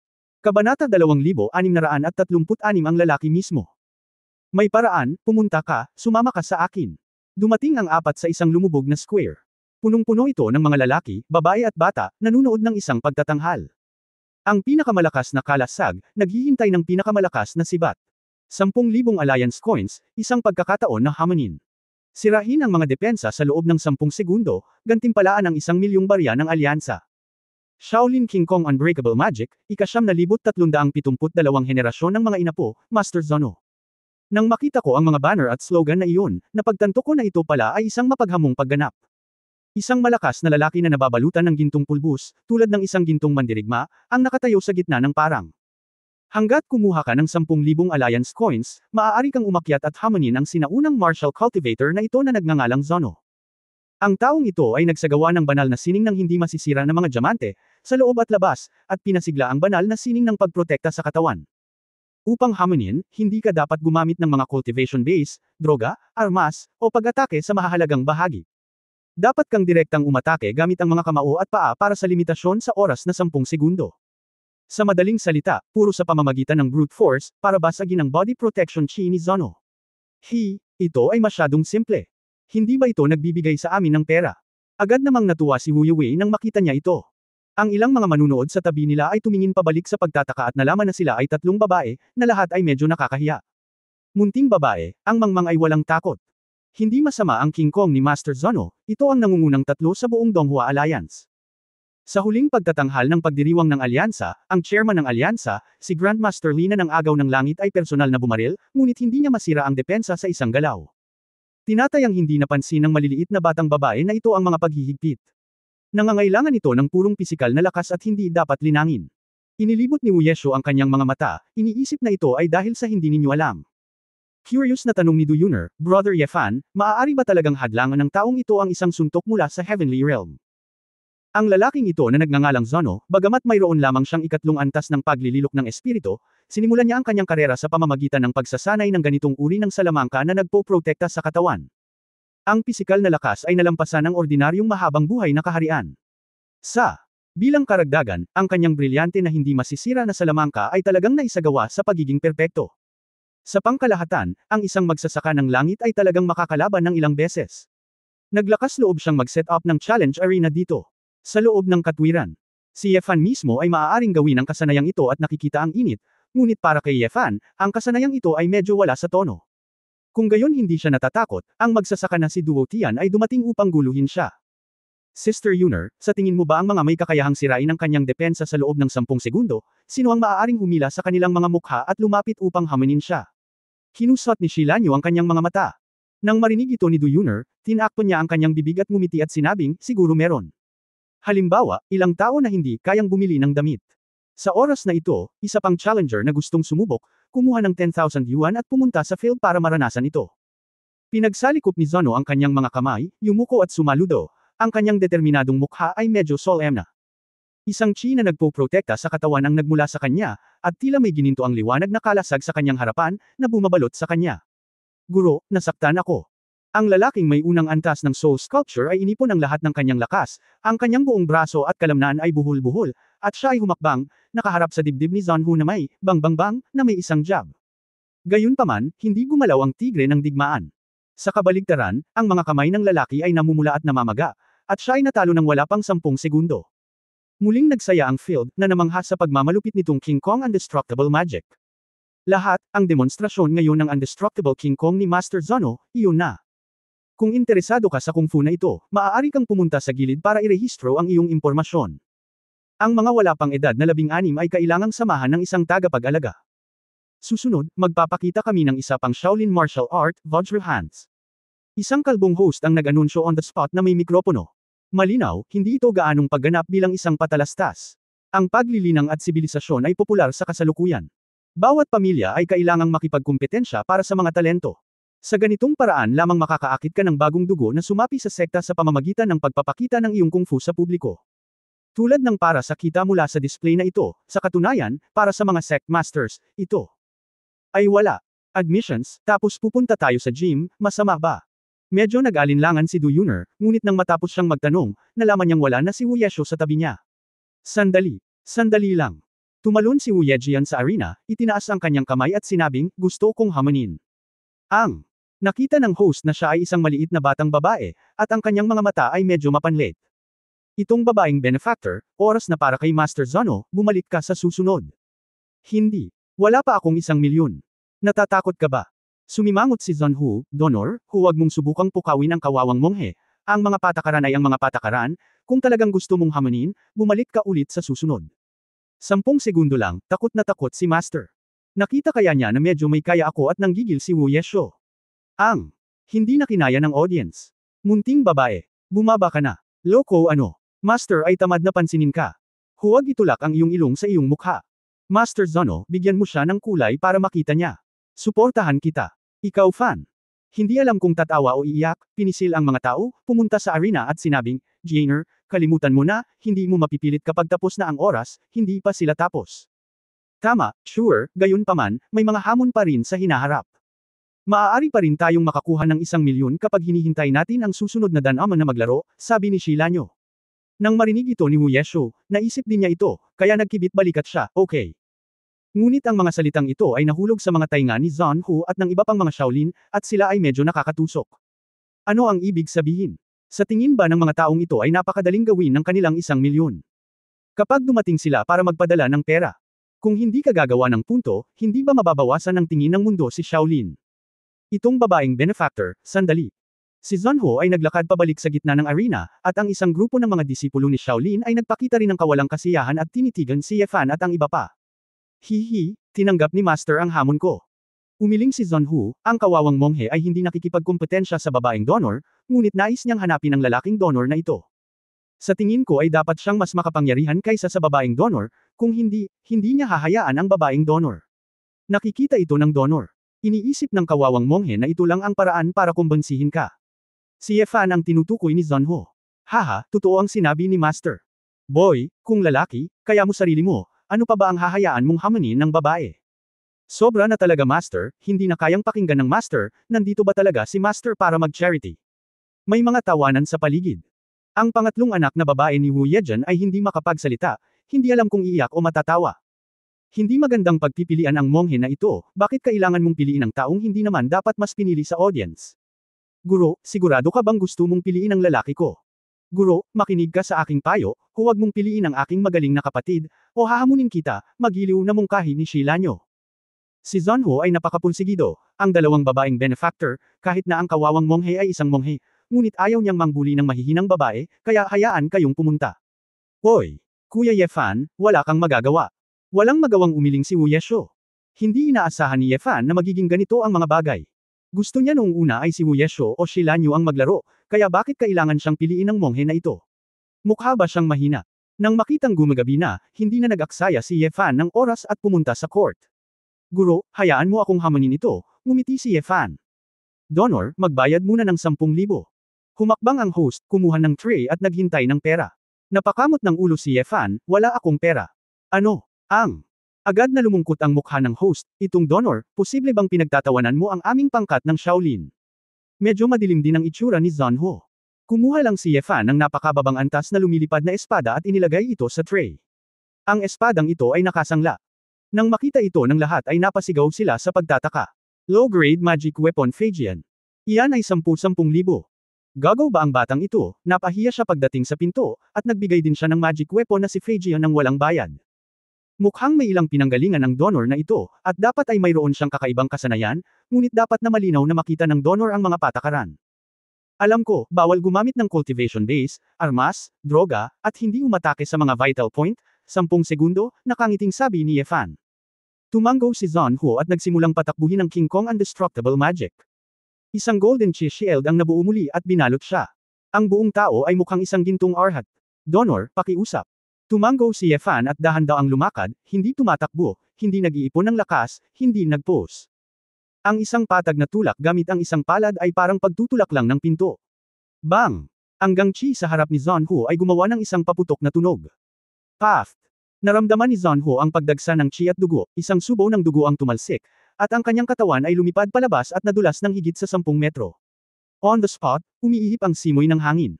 Walang tunog, at ang patak ng karayom ay maririnig. Ang mga disipulo ni Shaolin at ang mga master na malapit ng lumitaw ay natigilan lahat, at nakalimutan pa nilang umakyat at tulungan si Zono. Ibinuka ni Zon Ho ang kanyang bibig, pakiramdam na malapit na siyang masuffocate, nakahiga sa kanyang likod sa lupa, nanginginig ang buong katawan. Tapik. Nang inig at bumagsak sa lupa ang mikropono ng kalbong host. Kabanata 2637 mapagpanggap na pakikiramay. Ang ingay mula sa mikropono ay nagpabalik sa kaluluwa ng lahat. Tama ang nabasa ko. Si Master Zono ay talagang nasira. Sino ang taong ito? Mayroon bang numero 1 tao sa alyansa? Parang namamaga ang mukha ko. Tumingin si Yefan sa kanyang kamay nang may pagkabalisa. Sinadya niyang nagreserba ng lakas, ngunit hindi niya inaasahang gagamit siya ng labis. Ayaw niyang manatili dito at pinagmamasdan ng lahat ng uri ng mga manunood. Bakit ka natulala? Bilasan mo magdala ng 1,000,000. Hinimok ni Wu Yejo na makipag-ugnayan sa oras na ito.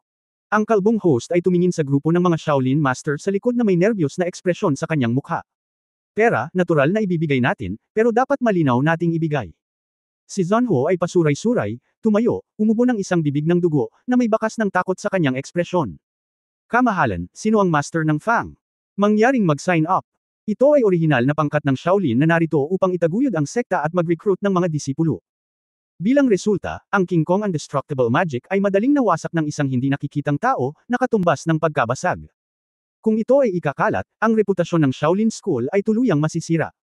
Sa makatuwid, si Zon Ho at ang iba ay nababalisa at gustong malaman ang pagkakakilanlan ni Yefan at ng iba pa sa lalong madaling panahon. Kung karaniwan ang pinanggalingan, kailangan nilang humanap ng paraan para manalo ng harap-harapan. Natural na nauunawaan ni Yefan ang mga iniisip ng grupong ito ng mga tao, at sinabing casual, nagsagawa ako ng paghuhugas ng sutra, ng sekta ng Shaolin, kaya ang aking katawan ay napakalakas. Kung hindi dahil sa kung fu ng sektang Shaolin, mahirap para sa mundo na magkaroon ng panlabas na kapangyarihan, at mahirap masira ang brilyante. Bad magic, kasalanan ko. Nang marinig ito ng lahat sa eksena, hindi nila napigil ang magpakita ng mga ekspresyon ng pagkagulat at pagkagulat. Si Master Zono at ilang iba pang mga Shaolin Master ay mukhang natigilan. Hindi alam ng iba, natural na maririnig ni Zon Ho at iba pang mga Shaolin Masters na hindi ito totoo. Bagaman ang sutre para sa paghuhugas ng utak ay isang malalim at kakaibang pamamaraan ng Shaolin School, malamang na hindi pa nagagawang umasa sa kasanayang ito upang mapaunlad ang kapangyarihang ito. Naunawaan kaagad ni Zon Ho na pababa ng hagdan si Yefan para sa kanya. Sa ganitong paraan, hindi nahihiyang matalo sa sarili mong martial arts. Si Zon Ho ay mukhang nagpapasalamat at pinagdikit ang kanyang mga kamay. Lumalabas na, ito ay talagang nakatago sa lungsod, ang donor na ito, ang kawawang monghe ay tinuruan ngayon. Nagkibit-balikat si Yefan at hindi na nag-abalang magsalita pa, at hinayaan si Wu Yesho na umakyat para kolektahin ang pera. Matapos kunin ang 1,000,000, mabilis na umalis si Yefan at ang iba pa sa karamihan. Kinuha ni Zon Ho ang isang grupo ng mga disipulo ni Shaolin at pinaalis siya sa isang palakaibigang paraan.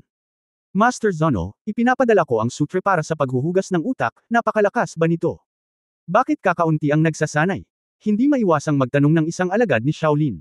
Ako ay isang Shaolin Master, at nasanay ako sa mataas na antas. Ito ay isang first-class kung fu. Ang susi ay upang makita kung sino ang magsasanay. Matapos sabihin ni Zon Ho na hindi sigurado, tumingin siya sa likod ni Yefan ng may paghanga. Sa pera, makakabili na si Yefan ng mga babae. Pagdating sa isang skyscraper, 3 babae ang nagchat at namamasyal, at hindi nagtagal ay naubos na ang milyon. Tiningnan ni Yefan ang 3 alibughang asawa. Halatang binili niya ang lahat ng uri ng mga bagay para sa kanyang sarili, ngunit nais niyang ibalik ang mga ito sa kanyang mga kapatid na babae, at hindi siya maaaring tumawa o umiyak. Kinagabihan, pumunta silang 4 sa isang high-end na restaurant at kumain ng malaki. Bagaman maraming tao ang hindi kailangang kumain, ngunit pagkatapos na makapasok sa eroplano ng Taishi, ang mga species sa mundo ay napakayaman, ang mga sangkap ay magkakaiba, at ang kasiyahan sagana ang susi. Nakaupo silang apat sa isang mesa sa tabi ng bintana, umiinom ng champagne at nagpiesta. Kasabay nito, sa isang guest room sa isa pang gusali, dalawang babae ang umiinom din ng red wine at tahimik na nagmamasid. Miss Lu, sigurado ka bang walang espesyal na background ang mga taong ito? Napahiya ka, at hindi ka pinanindigan ng pamilya Lu. Hindi simple ang mga taong ito. Isang babaeng nakaitim na damit at itim na leather na pantalon, nakasuot ng mausok na makeup, nakasuot ng malalaking silver na hikaw, at humihit-hit ng sigarilyo, ang nagsuka. Bakit, ang ikatlong super killer sa listahan ng assassination, Demon Fox, Zhu Rui, ay natatakot din. Ang magandang mukha ni Lu Rongshan ay walang make-up, na nagpapakita ng pahiwatig ng kalungkutan at haggard. Haha, hanggat ang pera ay nasa lugar, kahit na ito ay isang angkan, papatayin kita. Sinasabi ko ito sa iyo, gusto ko lang sabihin sa iyo na ang listahang ito ay hindi mura, panunuyan ni Zuru. Sa tingin mo ba ay may magandang background ang mga taong ito? Ang aming pamilya Lu ay tumitingin lamang sa pangkalahatang sitwasyon, hindi natatakot sa mga burol na ito. Hindi mo alam na ang totoong backstage ng pamilya Lu natin ay ang pamilyang Shenlang, di ba? Pagmamalaki ni Lu Rongshan. Ano, hindi ako pumatay para sa pamilya Shenlang, ikaw Miss Lu ang kumuha sa akin ng medallion dito, hindi ba? Ibinuka ni Zuru ang kanyang mga kamay. Si Lu Rongshan ay tumingin ng masama at naglagay ng card sa mesa. Mayroong 20 milyon dito. Pagkatapos ng usapin, ibibigay ko sa iyo ang kalahati. Kinuha ni Zuru ang card at hinaypan ito ay sapat na para makapatay ng isa. Bakit hindi ka nalang pumunta at magnakaw? Ako ay isang mamamatay tao na may propesyonal na etika, hindi isang magnanakaw. Kinagat ni Lu Rongshan ang kanyang mga ngipin, okay. Kung gayon, papatayin ko ang babaeng nagpahiya sa akin. Hindi naman masyado para sa iyo na dalhin siya sa akin. Ito ay nagdaragdag ng panganib. Hindi ba ikaw ang number 3 sa listahan ng mga assassination? Hindi man lang makayanin ang isang maliit na asong babae. Ang sinabi ko ay malalagay ka sa panganib. Kung may malantad, wala akong obligasyon na protektahan ka, ngumiti si Zuru na half-smile road. Malamig na bamantong hininga si Lu Rongshan, masyado kang nag-aalala, basta't itali mo siya sa harap ko, natural na magkakaroon ako ng paraan para mapasama ang buhay nila. Kung ganoon, sino ang nagtanong sa iyo na magbayad? Tumayo si Zuru pagkatapos inumin ang kanyang baso ng alak. Sa oras na ito, itinulak ang pinto. Nagmamadaling pumasok si Chang Hao sa panahon. Anong ginagawa mo dito? Nanlamig ang mukha ni Lu Rongshan. Rong Zuan, hindi mo ito magagawa. Ang mga taong iyon ay hindi madali. Kung ipapadala mo ang babaeng ito, magdudulot ito ng maraming gulo. Same time na kumbansihin ni Chang Haotian. Chang Haotian, naghihiganti ako, bakit mo ako pinipigilan? Ako ang fiancé mo. Siyempre gusto kitang alagaan. Excited na sigaw ni Chang Haotian. Namula ang mga mata ni Lu Rongshan at nagulat siya, ngunit minisyon pa rin niya, anong klaseng babae ako, hindi mo pa ba sapat ang alam mo? Pinahiya ko ang pamilya Chang mo. Maaga o huli, ang pakikipag-ugnayan sa pagitan mo at ako ay matatapos, kaya dapat mong isave ito. Mag-ingat ka. I don't care what happened to you in the past. I didn't protect you well, so you were wronged. Rongshan, huwag nang ulitin ang parehong pagkakamali. Nag-hire ka ng Demon Fox. Ikaw ang naghihirap. Napakabuting tao ni Chang Xiao, Miss Lu, napakabuting fiancé mo, bakit hindi mo pakinggan ang payo niya? Huli pa rin, mahinang ngumiti si Zuru. Nagbayad ako, gumagawa ka lang ng paraan, bakit ang daming kalokohan? Saway ni Lu Rongshan. Sa isang walang magawang tingin sa kanyang mukha, kumaway si Zuru kay Chang Haotian, kung gayon ay aalis na ako, see you Chang Xiao. Nang makita ito, nais ni Chang Haotian na umalis para pigilan siya, ngunit sa sandaling iniunat niya ang kanyang kamay, nalaman niyang nawala si Zuru sa silid sa isang iglap. Tulad ng inaasahan sa bloodline ni Chinkyo, hindi nakakagulat na siya ay nasa ikatlong pwesto sa listahan ng mga assassination, sabi ni Lu Rongshan na may kasiyahan. Napakunot ang noo ni Chang Haotian, hindi ko na kayang panuurin kang nagkakamali muli. Lumingon siya nang malapit na siyang umalis, ngunit nakita niya si Lu Rongshan na bitbit ang true yuan at inilagay ang kanyang palad sa harap ng kanyang noo. Chang Haotian, kung maglakas loob kang hadlangan ako sa paghihiganti, mamamatay ako sa harap mo. Nag-hysterical si Lu Rongshan, tumutulo ang mga luha sa kanyang mukha, at siya ay nasa hindi mabata na sakit. Rongshan, ikaw, namutla ang mukha ni Chang Haotian. Wala na akong mukha para mabuhay. Ngayon ang buong mundo ay naghihintay na makita ang aking mga biro, gusto kong maghayganti. Maghayganti. Magmakaawa ka lang, iwan mo ako, okay. Kung talagang nagmamalasakit ka sa dati mong pag-ibig, ipaubaya mo na sa akin sa huling pagkakataon. Kaunting dignidad. Huwag mo na akong makita, mawala sa mundo ko. Mas mukhang pinapatawad mo na ako, mas nakakadiri ang nararamdaman ko. Hindi ko kailangan ng mapagkunwari mong simpatiya. Nanginginig si Lu Rongshan. Dahan-daang ibinaba ni Chang Haotian ang kanyang ulo, tumalikod na malungkot, at naglakad palabas. Kabanata 2638 Little Fox. Sa kabilang panig, si Yefan at ang iba pa ay nakahanap ng malapit na hotel upang makapagpahinga pagkatapos kumain. Matagal-tagal na rin mula noong nagstay ako sa isang hotel sa Earth, at medyo sariwa ang pakiramdam nilang apat. Sa kalagitnaan ng gabi, nagmumuni-muni at nagsasanay silang apat, ngunit bigla silang nakatulog.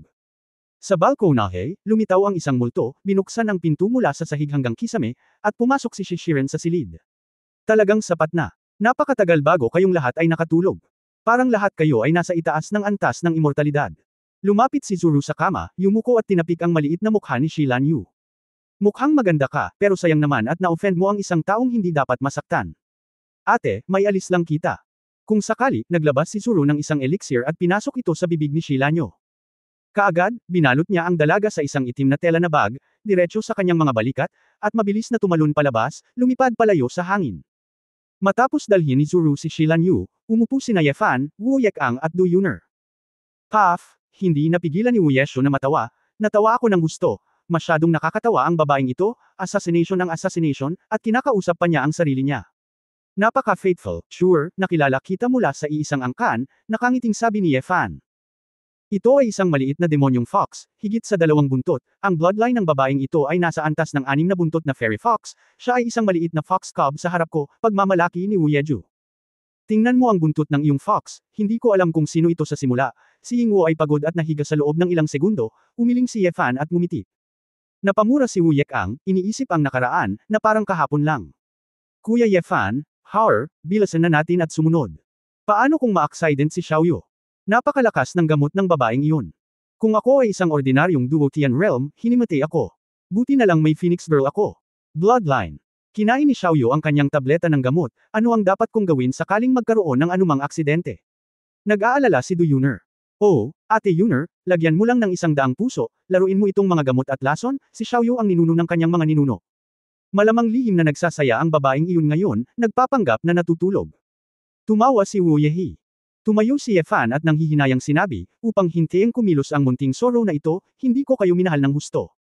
Tara, panoorin ang palabas, at bumalik para gumawa ng mga seryosong bagay, mamaya. Namula si Du Yuner, at sinabi ni Wu Ye puno ng pag-asa, tumanggaw siya ng mariin. Isang inabandunang Hongwang Quarry sa labas ng Donghua City. Pinangunahan ni Lu Rongxian ng isang grupo ng mga lalaking nakaitim, at natuwa siya nang makita niya si Zuru na lumilipad na may dalang malaking itim na bag. Tulad ng inaasahan sa pangatlo sa listahan ng pagpatay, maliban sa mataas na bayad, wala nang ibang masasabi. Dala ko yung tao, yung kalahati ng deposito, sana hindi mo kalimutan ni Miss Lu. Hindi problema ang pera, suriin muna ang mga paninda. Walang pakialam si Zuru, binuksan niya ang itim na bag, tumambad ang inaantok na si Shilanyo. Nang makita ang mukha na ito na nagdala sa kanya ng isang bangungot na tulad ng karanasan, ang ekspresyon ni Lu Rongxian ay malungkot, at gusto niyang umakyat para sumipsip ng dugo at kumain ng karne. Beach. Nahulog ka pa rin sa mga kamay ko. Humikab si Zuru at humalukip-kap sa harap niya, Miss Lu, puputulan mo ba siya? O pahirapan? Siya sa kamatayan. Kailan siya matutulog? Binigyan ko siya ng Tianxiangye, sleeping pills, kahit na inumin mo ang tableta na ito, kailangan mong matulog ng isang buong araw, at ang iyong cultivation ay selyado. Kung ganoon, paano mo siya ginigising? Nakatulog lang siya, at natural siyang nagising dahil sa malakas na stimulation, sabi ni Zuru na may masamang ngiti. Kinaweyan ni Lu Rongxian ang kanyang kamay at sinenyasan ang kanyang mga tauhan sa likod niya, umakyat at habarin siya. Gusto kong makita kung ano ang kanyang itinatago. Si Lu Rongxian ay matatag na naniniwala na siya ay tiyak na nakalunok ng ilang uri ng gamot, at siya ay magsasalita lamang ng walang kaparirikan sa araw. Kung sakali, nagpasya siyang suriin muna ang katawan ni Shilan Yu, at pagkatapos ay maghayganti. Ngunit nagbigay lang siya ng utos, ngunit natagpuan ang isang grupo ng malalaking lalaki sa likod niya, lahat ay hindi gumagalaw. Bakit nakatayo ka pa rin? Bingi ba ang tenga mo? Tumalikod si Lu Rongxian at napag-alitan sa kawalan ng kasiyahan. Ayoko na, kakagalit pa lang ay sumugod na ang dalawang pinakamalapit na subordinate. Bulalas ni Lu Rongxian, at bago pa siya makapag-react, ang mga damit sa kanyang katawan ay punit-punit. Hindi lang iyon, ang mga lalaking ito ay parang mga hayop, sinusubukan siyang insultuhan. Sa pagmamadali, dali-dali niyang pinatakbo ang spirit-shaping true essence para palayasin ang mga nasasakupan na ito. Hindi niya kalaban ang mga thug na ito sa core formation stage, nagulat sila at nagsuka ng dugo at tumilapon palabas. Kumunot ang noo ni Zuru, Miss Lu, ano bang problema ng mga nasasakupan mo? Pinagtaksilin. Bago pa niya matapos ang pagsasalita ay naramdaman niyang may tumapik sa kanyang balikat. Si Zuru ay basang-basa sa malamig na pawis, bigla siyang lumingon, at nang makita niya iyon, si Lan Yu ay humajijek sa kanya. Isang pares ng malalaking mata na puno ng tubig, hindi maipaliwanag na mapaglaro at maliksi, na nagpapakita ng kitid. Hoy, magkano ang kinita mo sa pagkidnap mo sa akin? Maaari mo bang ibahagi sa akin? Tanong ni Shilanyo. Malamig ang dugo ni Zuru, hindi niya namamalaya na umatras, at napabulalas, ikaw ang gumagawa ng kalokohan. Hindi ka nakuma. Meron ba? Gusto kong kainin ito bilang candy. Naging berde ang mukha ni Zuru, anong klaseng halimaw ito? Demon Fox, mabuti ang ginawa mo. Dali-dali siyang arestuhin. Galit na galit si Lu Rongshan. May sakit ba ang apelyido mo Lu? Hindi mo ba naiintindihan? Niloko tayo. Takbo. Naglakas loob si Zuru na lumaban. Dahil nagpapanggap si Shilanyo, ibig sabihin sinadya ito ni Ye Fan at ng iba pa. Set up, siya ay nahulog sa isang bitag. Direkta niyang tinapakan ang kanyang mga paa, pinatakbo ang longevity essence, at nagplanong tumakbo ng malayo. Ngunit sa pag-iwas niya, nakita niyang may isang matikas na figure sa kanyang harapan. Little Fox, saan ka nagmamadali? Kumurap si Wu Yesho at nagpakita sa dilim. Nang inag ang puso ni Zuru, at sinundan siya. Nilingan niya ang kanyang ulo at pinasigla ang bloodline ni Chinkyo. Shadow Dance. Sa isang iglap, ang figure ni Zuru ay parang isang puting after-image. Ngunit naisip niya na magiging maayos siya kung gagawin niya ang kanyang mga kasanayan sa pag-aayos ng bahay, ngunit natakot siya nang makitang nasa tabi niya si Wu Yesho, malapit na sinusundan ang kanyang figure. Bukod dito, ito ay isang asol na anino pa rin. Binigyan siya ni Wu Yesho ng isang masamang ngiti, at direktang hinampas siya ng isang braso, pinabaligtad si Zuru at lumipad palabas, tulad ng isang sirang saranggola, nag-spray ng dugo sa hangin. Bumagsak si Zuru sa lupa na may mukhang hindi makapaniwala, nakatingin kay Wu Yesho na unti-unting lumalapit, ang kanyang mukha ay kasing putla ng papel. Paano ito posible? Ikaw. Ang iyong shadow dance ay ang maalamat na kaharian ng mabilis na panahon. Sino ka mula sa aming angkan ng Chinkyo? Hindi alam ni Zuru kung sinong master sa clan ang nagsanay ng shadow dance hanggang sa punto kung saan napakataas ng level. Si Wu Yek ang, syempre, tamad na sumagot, napabuntong hininga na lang, Little Fox, hindi maganda ang killer skills mo. Sa napakaraming flaws, hindi ko nakita na sadyang nanloloko tayo, pero masunurin akong kumukuha ng pain. Ang ninuno na ito ay bigo. Speaking of which, hindi talaga masisisi si Zuru. Sina Ye Fan at Wu Yesho na kanyang kinaharap ay parehong mamamatay tao sa mga mamamatay tao. Ang tinatawag na mga butas ay kilala sa kanila, ngunit hindi sila mahanap ni Zuru.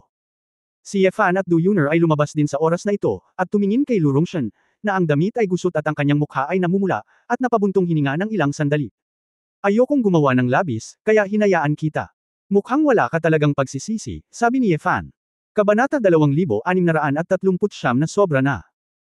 Matapos mabigla, si Lu Rongshan ay nagbigay ng isang malungkot na ngiti, ang pagkapanalo sa hari at pagkatalo sa bandido, nawala na ako ng mukha ngayon, at wala na akong mabubuhay pa. Curious lang talaga ako, sino kayo? Bago ako mamatay, gusto kong maunawaan. Naiintindihan mo ba, ano ang kinalaman mo sa amin? Magpakamatay ka na lang, sabi ni Ye Fan. Nagdilim ang mga mata ni Lu Rongshan, at mapait na sinabi niya, hayaan mo akong magpakamatay. Hindi kaya ako, si Lu Rongshan, ay hindi kwalipikadong hayaan kayong gawin ito.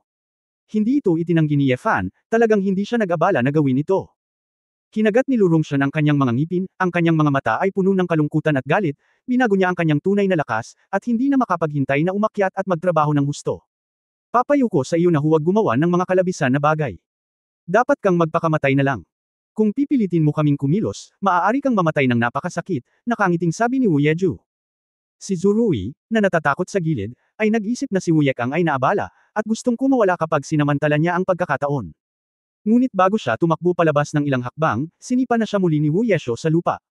Little Fox, makulit, binasag ni Wu Yechu ang isa sa mga buto ng guya ni Zuru gamit ang isang paa. Gatlang M. Si Zuru ay sumigaw na pumutok sa kalangitan sa gabi. Nanginginig si Lu Rongshan, at ang galit na nag-alab ay muling napawi. Maging si Zuru, ang demonyong fox na nasa ikatlong pwesto sa listahan ng pagpatay, ay pinaglaruan at pinalakpakan. Kung gumawa siya ng hakbang, pinapahiya niya ang sarili niya. Ito ay katawa-tawa, ngunit dahil lamang sa kasakiman, siya ay nahulog sa isang desperadong sitwasyon. Nagtaas ng kamay si Lu Rongshan, nakaharap sa kanyang noo, nagbabalak na patayin ang kanyang buhay. Sa sandaling ito, mayroong isang figura, nagmamadaling nagmumula sa hangin. Rong Zuan. Huwag. Ang taong dumating ay si Chang Haotian. Nagawa niyang malaman ang lokasyon ni Lu Rongshan at nagmamadaling lumapit, ngunit huli pa rin siya. Nang makita si Zuru, na nasugatan na, at isang grupo ng mga magnanakaw sa pamilya Lu na naging mga puppet, nagulat si Chang Haotian. Sino ang mga banal na taong ito? Chang Haotian, anong ginagawa mo dito? Di ba sabi ko sa'yo wala na akong pake sa'yo? Tanong ni Lu Rongshan na may malamig na mukha. Hindi sumagot si Chang Haotian, at lumuhad sa harap ni Ye Fan. Mr. Ye, ako ang mali kanina. Hindi ko alam ang Mount Tai, kaya na-offend kita. Si Rong Zuan ay hindi likas na masama, ngunit siya ay nabulag ng kanyang kabaitan upang makipagkumpetensya para sa katayuan sa pamilyang Lu mula noong siya ay bata pa. Mangyaring bigyan siya ng isa pang pagkakataon upang mapabuti ang kanyang sarili. Isang bagong pagkakataon, kung gusto mong kitilin ang buhay ng isang tao, pagkatapos ay patayin mo ako. Ako, si Chang Haotian, ay handang ilagay ang aking buhay sa linya para sa aking kasintahan. Sabi ni Chang Haotian, at diretsyong yumuko. Nang makita ang eksenang ito, napaluha si Lu Rongshan, na parang wala na siya sa kanyang katawan. Natigilan si Shi Lanyu sa gilid, wow, may sakit ka ba? Worth it ba itong babaeng ito sa ginagawa mo para sa kanya? Siya na mismo nagsabi, she has affair with your brothers, she doesn't at all. Seryosohin mo, bakit ang tigas ng ulo mo? Wala akong pakialam kung ano ang gawin sa akin ni Rongshan, naniniwala lang ako sa puso ko, at para sa kanya, madudurog ako, at gagawin ko ang lahat. Nabasag ang noo ni Chang Haotian. Chang Haotian, tumahimik ka para sa akin. Nagmamadaling umakyat si Lu Rongshan at sinipa si Chang Haotian ng malakas gamit ang kanyang mga paa na parang nababaliw. Baliw. Chang Haotian, baliw ka. Bakit ka namatay para sa akin? Ano ka ba? Kahit mamatay ako, hindi ka papakasalan ni Lu Rongshan, tanga, hindi kita minamaliit. Sa tingin mo ba kung magiging infatuated man akong ganito, magugustuhan kita? Nananaginip ka. Nakitulog na ako sa lahat ng dosenang kapatid mo. Kahit ang tito at tito mo ay nakasama ko ng maraming beses. Sa pangatlong beses na pumunta ako sa bahay ni Chang, nanligaw ako sa tito mo at pumunta sa study niya ng isang oras. Sa tingin mo ba makakakita ako ng painting? Isang tanga lang na katulad mo ang nag-iisip na ako ay isang dalisay at magandang babae. Paano kanila tinatawanan sa likod mo, alam mo? Sunod-sunod na pagsipa si Lu Rongshan, naiwan si Chang Haotian na may mga galos at pasa sa mukha. Ito, sobra na. Hoy, tanga, hindi ka lumalaban. Paano magkakaroon ng ganitong babae sa mundo na hindi alam kung ano ang tama? Maging si Du Yuner, na palaging mabait, ay hindi napigilan sa pagkakataong ito, at gustong umakyat at gawin ito. Ngunit pinigilan ni Ye Fan si Du Yuner. Kuya Ye Fan, bakit mo ako pinipigilan? Baliw lang ang babaeng ito. Galit na sabi ni Du Yuner. Ngumiti si Ye Fan ngunit hindi, talaga. Medyo maganda ang pakiramdam ko. Ha! Parehong natigilan sina Du Yuner at Shi Lanyo. Lumipat ang mga mata ni Ye Fan, at sinabi niya, Shuwanger, hayaan mo si Miss Lu magpahinga. Ngumiti si Wu Yekang at tumango, kumislap ang berdeng ilaw sa kanyang mga mata, nagpakawala ng alon ng mga pagbabago sa pag-iisip. May tatlong talento ang bloodline ni Q, Shadow Dance, Ilusyon, at ang Fox Charm ng Mind Control. Sa paggising na antas ng bloodline ni Wu Yesho, na may kaunting Fox Charm, si Lu Rongshan ay direktang naayos. Naramdaman ni Lu Rongshan na nawalan siya ng kontrol at sinusundan niya ang kahoy na lalaki. Ganun din, tumayo sa pwesto. Lu Rongshan, hinahangaan ko ang iyong ugali, lahat ng matagumpay na tao ay may isang bagay na karaniwan, iyon ay paranoia, matinding paranoia. Ang isang mabuting tao ay paranoid sa sukdulan at maaaring maging isang santo, ngunit ang isang masamang tao ay paranoid sa sukdulan at maaari ding maging isang magiting na Panginoon. Sa pamamagitan lamang ng pagpipilit sa pagpapatupad ng iyong sariling pagkahumaling, makakamit mo ang mga pambihirang tagumpay sa isang tiyak na larangan. Ang isang babaeng tulad mo ay masama rin, matigas ang puso, sa tingin ko ikaw, ito ay nagkakahalaga ng paglinang, at ikaw ay magiging isang talento. Ngumiti si Ye Fan at sinabi, bibigyan kita ng pagkakataong mabuhay ngayon. Basta't gagawin mo ang isang bagay, hahayaan kita at pakakawalan ka. Isa pa, sisirain ko ang lahat ng recording sa aking mga kamay, at kahit natutulungan kitang maging Lu the head of the family. Bakas sa mga mata ni Lu Rongshan ang pagkagulat at pagkagulat, talaga. Talaga. Hindi ko kailangang magsinungaling sa iyo, sabi ni Ye Fan. Nagsuray-suray din si Chang Haotian at tumayo sa oras na ito, pinunasan ang dugo sa gilid ng kanyang bibig. Mr. Ye, hanggat maaari mong pabayaan si Rongshan, kahit magsalita ka, gagawin ko ang lahat para tumulong. Ngumiti ng masama si Ye Fan, kailangan ko talaga ng tulong mo. Mr. Ye, ano ang kailangan mong gawin ko? Tanong ni Lu Rongshan. Napakasimple nito, itinuro ni Ye Fan si Chang Haotian, at malamig na sinabi, patayin ang iyong kasintahan gamit ang iyong sariling mga kamay. Saglit na tahimik ang eksena. Si Du Yuner, Shi Lanyu at Wu Yesho ay lahat ay tumingin kay Ye Fan ng may pagtataka, sa pag-aakalang maling gamot ang nainom ng lalaki. Kuya Ye Fan, anong ginagawa mo? Nababalisa si Du Yuner. Sumimangot si Ye Fan, pinandilatan ng matalim na mata ang tatlong babae, at direktang nagpaliwanag ng ilang salita gamit ang boses ni Shen Langyin, na sinasabi sa kanila na huwag masyadong magsalita. Nang matapos, sumimangot si Ye Fan, pinaayaw ko ang ganitong uri ng matigas na infatuation sa buhay ko.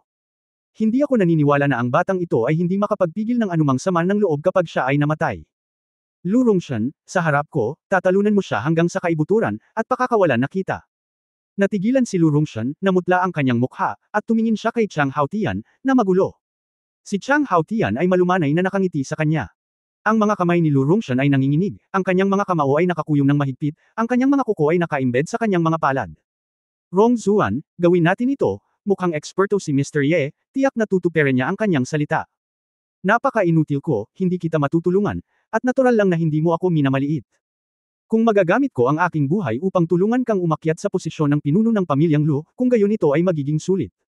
Si Chang Haotian ay masayang naghihintay na mamatay at ipinikit ang kanyang mga mata. Napakaraming tao sa mundo, si Zuru, na nakahandusay sa lupa, ay ngumiti ng komplikado. Namumula ang mga mata ni Du Yun'er at pinunasan niya ang mga luha. Ironically, Senador Leng said with a masasamang ngiti, Chang Haotian, you are such a waste. It's really rare for a person like you to be so big in Chang's family. Hindi maganda kung sino ang gusto mo, pero kung gusto mo ang isang tulad ko, bulag ka rin. Gayunpaman, dahil buong puso kang nagmamakaawa para sa kamatayan, tatanggapin ni Miss Ben ang iyong buhay. Pagkatapos magsalita, direktang itinaas ni Lu Rongshan ang kanyang palad, inilabas ang kanyang tunay na enerhiya, at sinampal ito. Tiyak na wala sa pool ang kabanata 2640. Ngunit ang direksyon na kanyang kinukunan ay ang kanyang sariling Tianlinggay.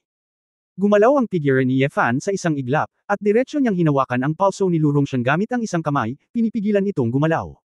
Tahimik ang lugar. Nagulat ang mga babae at si Chang Haotian sa eksenang ito.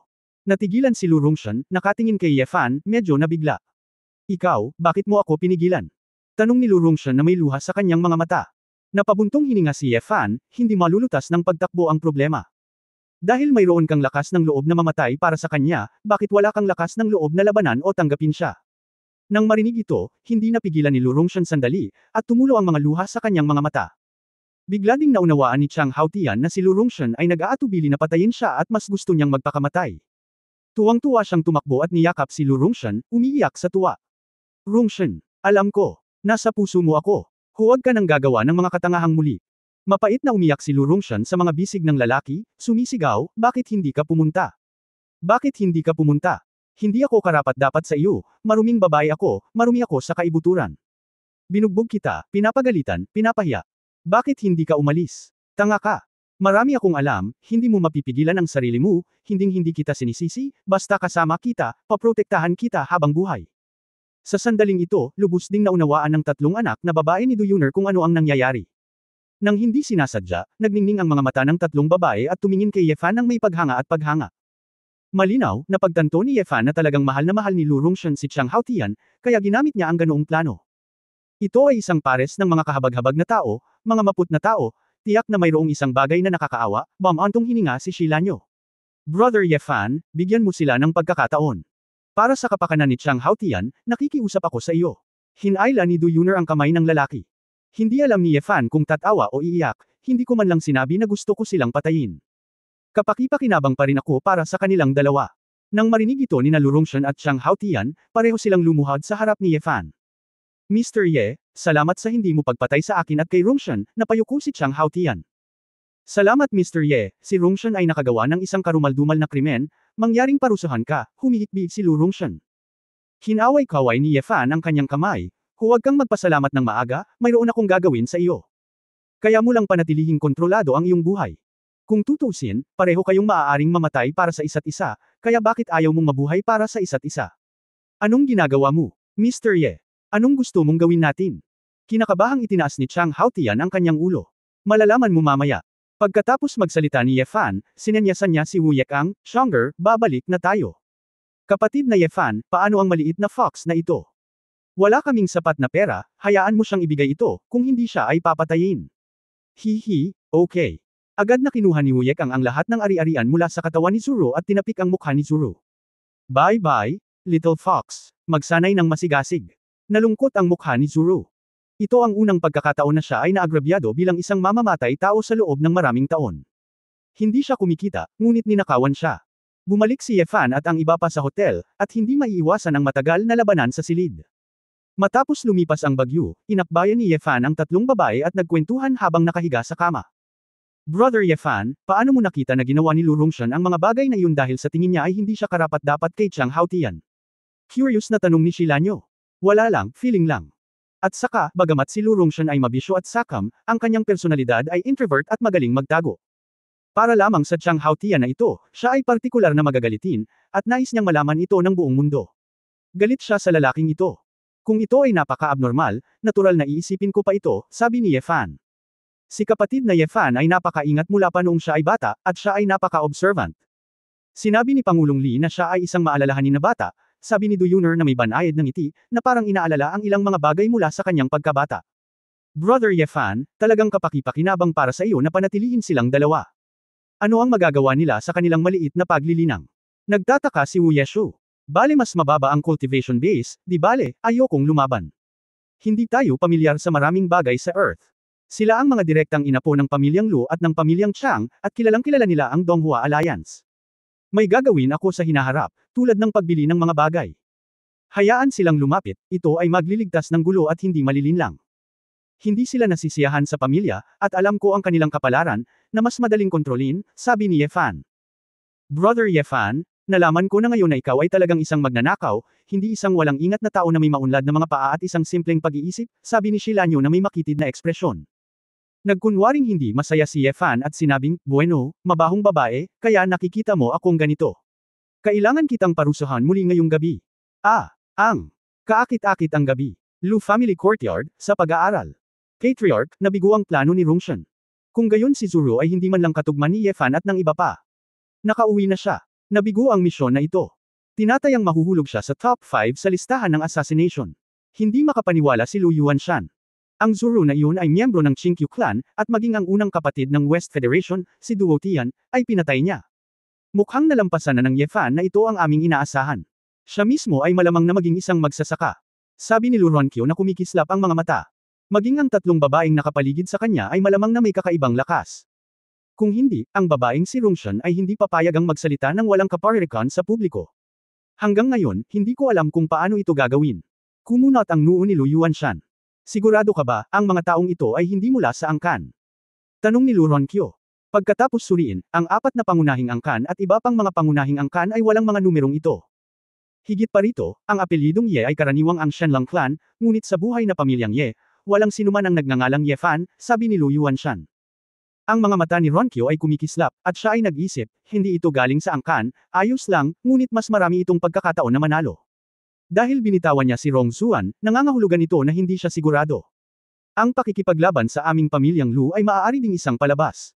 Kung samantalahin ang pagkakataong ito, kung kaya natin siyang mapagtagumpayan, o kahit anong puwersa ang nasa likod niya, baka ang pamilya naming Lu, sa Donghua Alliance, ay magiging ganap na nangingibabaw. Para manalo. Patriarch, ang Ye Fan na ito ay naglabas ng napakamahal na lumilipad na espada sa kanyang mga kamay. Natatakot ako na ang kanyang pamilya ay hindi pangkaraniwan, at hindi madaling pasayahin siya. Malungkot na sabi ni Lu Yuanshan. Paano ba talaga nabibili ng pera ang puso ng tao? Ang susi ay mag-ingat, nakikitang may 3 babae sa tabi niya, at malapit ang relasyon, na nagpapakitang mahal ng taong ito ang mga babae. Dahil mahilig kami sa magagandang babae, bibigyan namin siya ng magagandang babae. Sa hitsura, ordinaryo lang ang 3 babaeng nakapaligid sa kanya. Ang ibig sabihin ng may-ari ng bahay ay, ang babaeng Yun Feiyan, pumunta ka rin sa Shenlang para mag-aral. Tapos na ang 3 taon, hayaan mo siyang bumalik. Philippine Smoke. Iyan ang kayamanan ng ating pamilyang Lu, hindi ba't sinabi mo na gusto mong humanap ng pagkakataon na makapag-asawa siya sa pamilyang Shenlang? Lahat ng babaeng gustong magpakasal sa Shenlang clan ay nahirapan lahat, at baka hindi nila makuha ang kanilang turn. Gayunpaman, sa kagandahan ni Feiyan, magiging mas madaling kabit ang Ye Fan na iyon. May kutob ako na ang Ye Fan na ito ay talagang hindi bagay sa pool, at ang pagpayag kay Feiyan na manalo sa kanya ay magdadala ng malaking gantimpala, nakangiting sabi ni Lu Ronkyo. Pagtatapos ng kabanatang ito. For more updates, click on the notification bell.